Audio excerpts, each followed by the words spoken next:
তোমরা ঈমান আনো যেমন নাকি মানুষেরা ঈমান এনেছে। মানুষ দ্বারা এখানে সাহাবা ইকরাম উদ্দেশ্য। তাহলে তোমরা ঈমান আনবে কাদের মতো? সাহাবা ইকরামের মতো। সাহাবা ইকরাম যেভাবে ঈমান এনেছে, যে রকম ঈমান এনেছে তোমরা সেভাবে ঈমান আনবে। ইন্নাল হামদুলিল্লাহ ওয়াসসালাতু ওয়াসসালামু আলা রাসূলিল্লাহ। আলহামদুলিল্লাহ, সমস্ত প্রশংসা আল্লাহ তাআলার জন্য, যারা আমার কথা শুনছেন এবং দেখছেন। আল্লাহ রাব্বুল আলামিন আমাকে আপনাকে মুসলমানের ঘরে জন্মদান করেছেন এবং আমরা সবাই ঈমানদারের জন্য শুকরিয়া আদায় করি আলহামদুলিল্লাহ। আজকের আলোচ্য বিষয় হলো, আমরা সাহাবা ইকরামকে সত্যের মাপকাঠি বলি যে দলিলের ভিত্তিতে।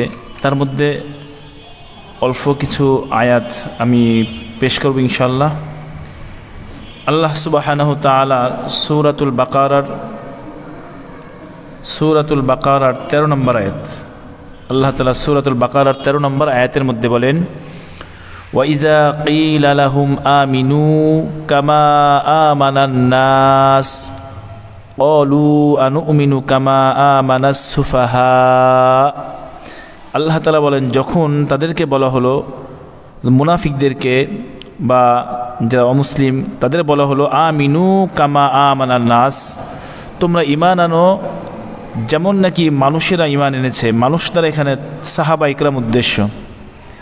তাহলে তোমরা ঈমান আনবে কাদের মতো? সাহাবা ইকরামের মতো। সাহাবা ইকরাম যেভাবে ঈমান এনেছে, যে রকম ঈমান এনেছে তোমরা সেভাবে ঈমান আনবে। তাহলে এই আয়াত থেকে আমরা বুঝতে পারলাম ঈমানের মাপকাঠি হলো সাহাবা ইকরাম। অর্থাৎ সাহাবা ইকরাম যেভাবে ঈমান এনেছে আমাদেরকেও সেভাবে ঈমান আনতে হবে। যদি তার ভিন্ন পদ্ধতিতে ঈমান আনা হয় তাহলে সেটা সঠিক নয়।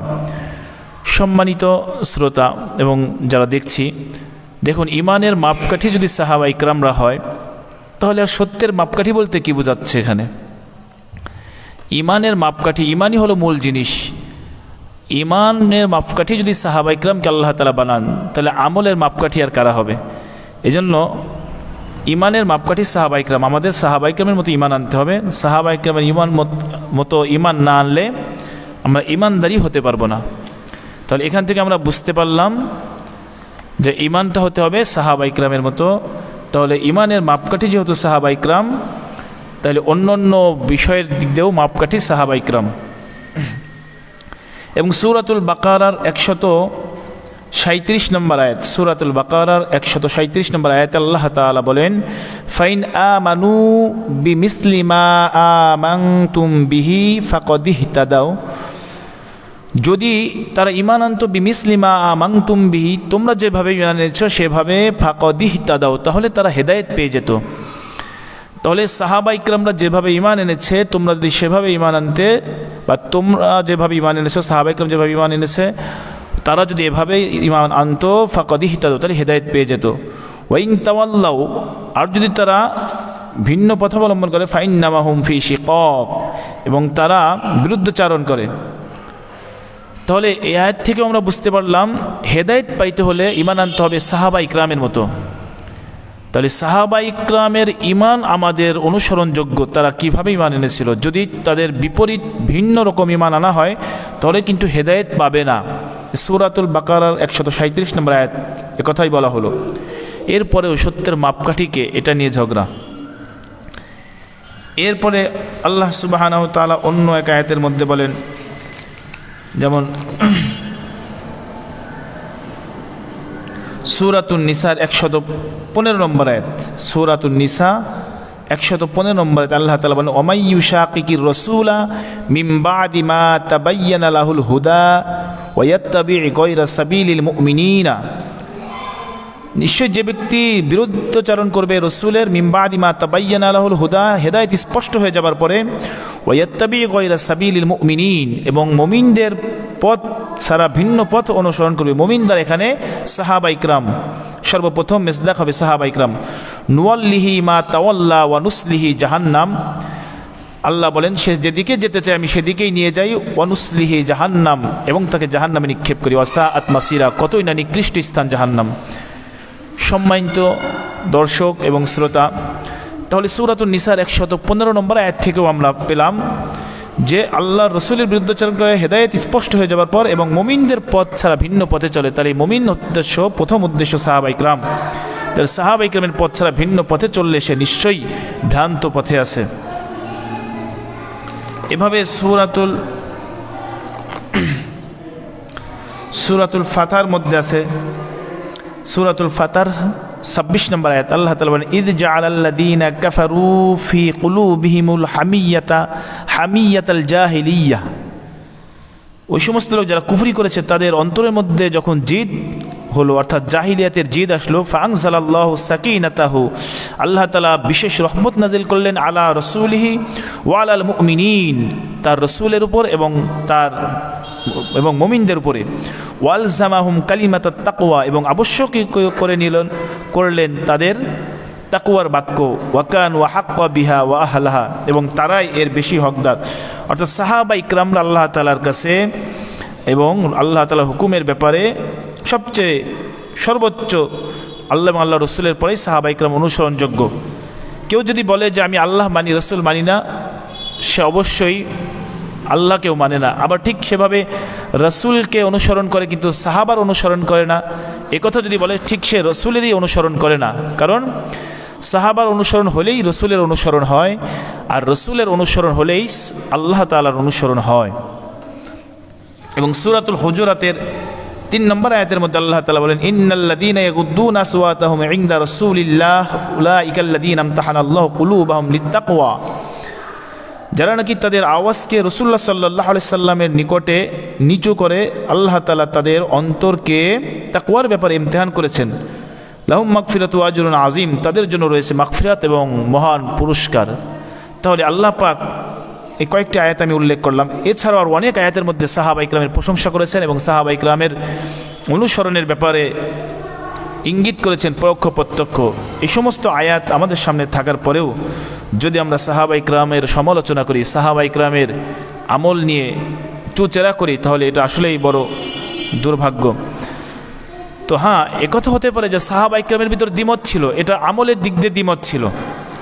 সেটা হলো যে তার আকীদার ব্যাপারে সাহাবা ইকরামের মতো কোনো দ্বিমত ছিল না, আমলের দিক দিয়ে। হ্যাঁ, এজন্যই তো যেমন আমাদের মধ্যে বিন বাজ একজন বড় গবেষক, উনি ওনার কিতাবে লিখেছেন, আমাদের দেশের একজন অধ্যাপক ওনার উদ্ধৃতি দিয়ে খুব গর্ব করে বলতেছিলেন যে বিন বাজের কিতাবে আবু হানিফার একটি কল এনেছেন, নাকি সে নাকি বলেছে যে আল্লাহ এবং আল্লাহ রসুলের কথাকে আমি অন্ধভাবে তাকলিদ করি, অন্ধভাবে মেনে নেই, তবে সাহাবা ইকরামের কথা আসলে নুখতার শব্দ ব্যবহার করেছেন। উনি বারবার এই কথা বলতেছিলেন।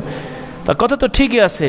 হ্যাঁ, সাহাবা ইকরামের ব্যাপারে আমলের ব্যাপারে দ্বিমত ছিল, তো এই আমলের ব্যাপারে দ্বিমত হওয়ার কারণে এজন্যই তো মাযহাব হয়ে গেল, এজন্য তো ইমাম বের হয়ে গেল যে যারা যেই সাহাবাকে অনুসরণ করেছে সেটাকেই একটা মাসলাকে পরিণত হয়ে গেল। তবে এক সাহাবী আরেক সাহাবীকে এটা হবে না এরকম বলেন নাই। সাহাবীদের মধ্যে আমলের মধ্যে দ্বিমত ছিল, কিন্তু আকীদার মধ্যে দ্বিমত ছিল না। এজন্য আমলের মধ্যে দ্বিমত হওয়ার কারণে হানাফি, শাফি, মালিকি মাযহাব হয়েছে। তো জন্য কিন্তু কোনো সাহাবীরই সমালোচনা, কোনো সাহাবীর ভুল ত্রুটি নিয়ে আলোচনার সপক্ষে আলোচনা করার সমর্থন কোনো বিদ্বানের পক্ষ থেকে আসে নাই। তো আমার প্রথম কথা হলো যে সাহাবা ইকরামের সমালোচনা করা যাবে না। সাহাবা ইকরামের জীবনে যদি ভুল ত্রুটি থেকেও থাকে সেটা সমালোচনা করা যাবে না। সেটা উম্মতের মধ্যে যদি সমালোচনা করা হয়, অবশ্যই সাহাবা ইকরামের প্রতি তাদের অনাস্থা সৃষ্টি হবে। আর সাহাবা ইকরামের প্রতি যদি অনাস্থা সৃষ্টি হয়, এটা কোরআন হাদিসের উপর অনাস্থা সৃষ্টি হবে, কেমন যেন দিনকে খেলতামাশা বানিয়ে নেওয়া হবে। এই জন্য মুহাদ্দিসিন ইকরামরা দেখা যায় তারা তাবিদের ব্যাপার পর্যন্ত কি করে, জারাহ তাদিল করে, কিন্তু সাহাবা ইকরামের ব্যাপারে কোনো জারাহ করে না। সাহাবা পর্যন্ত সাহাবা বলেছে সেটার ব্যাপারে আর কোনো দ্বিমত নেই। সম্মানিত হাজিরিন, রাসূলুল্লাহ সাল্লাল্লাহু আলাইহি ওয়াসাল্লামের হাদিস আছে বুখারী মুসলিম, আল্লাহ নবী বলেন আল্লাহ ফি আসহাবি লা তাত্তাখিযুহুম গরাদাম মিন বাদি, ইত্তাকুল্লাহ, তোমরা আল্লাহকে ভয় করো, আল্লাহকে ভয় করো, আমার সাহাবাদেরকে নিয়ে সমালোচনা করো না আমার পরে। মান আহাব্বাহু অর্থাৎ রাসূল বলেন আল্লাহ ফি আসহাবি লা তাত্তাখিযুহুম গরাদাম মিন বাদি ফামান আহাব্বাহুম ফাবিহুব্বি আহাব্বাহুম ওমান আবগাদাহুম ফাবিবুগদি আবগাদাহুম, যে ব্যক্তি তাদেরকে ভালোবাসলো সে যেন আমাকে ভালোবাসলো, যে ব্যক্তি সাহাবা ইকরামের সাথে বিদ্বেষী পোষণ করলো সে যেন আমার সাথে বিদ্বেষ পোষণ করলো।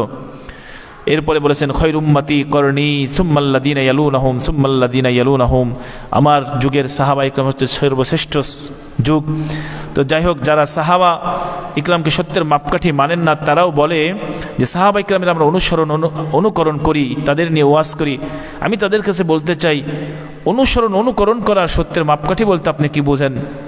তাদেরই পুরাপুরি পুঙ্খানুপুঙ্খানু যদি অনুসরণ করতে হয় তাহলে সত্যের মাপকাঠি আবার কোন জিনিস?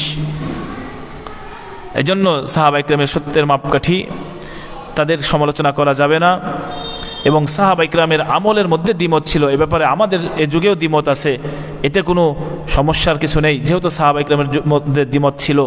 কিন্তু আকীদার ব্যাপারে এক সাহাবী আরেক সাহাবীর সমালোচনা করেছেন, এক সাহাবী আরেক সাহাবীর কটু কথা বলেছেন, মানুষের প্রতি অনাস্থা সৃষ্টি করেছেন, এরকম কোনো নজির নাই।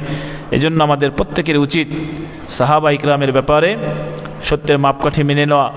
আর যদি এ বিষয়ে তেমন আয়াত এবং হাদিস সামনে না থাকে তাহলে নীরব থাকা। আল্লাহ তাআলা আমাদের সকলকে বুঝে আমল করার তৌফিক দান করুক। আমিন। ওয়া আখিরু দাওয়ানা আলহামদুলিল্লাহি রাব্বিল আলামিন।